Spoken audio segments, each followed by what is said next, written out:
So, speaking of that, like the future of Halliburton, where you guys are going, I think it's interesting kind of the thesis behind Halliburton Labs because, you look at current portfolio companies that you have, and I think I mentioned this at the beginning of the podcast, but you guys aren't just focused on oil and gas. Talk about the thesis behind the companies and technologies that you're actually looking to bring under the Halliburton Labs umbrella. Yeah, happy to. I think, for us, we're deliberately looking, and it's actually a bit counterintuitive, but we're looking for companies that are working on things and solving problems that are outside of what Halliburton's run rate business is working on today. Mm-hmm.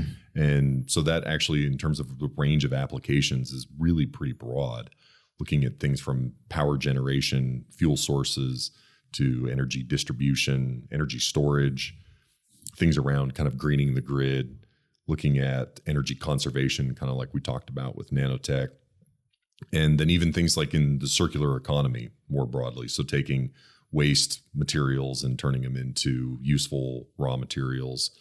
And so really a very broad range of applications. The scale, the scope of the participant companies and sort of where they're at in their stage and journey is relatively narrow. They need to be market ready. Mm-hmm. They got to have a proof of concept done. It's not just an idea on the back of a napkin. It's got to demonstrate that it's not breaking the laws of physics or something, that it's got some potential.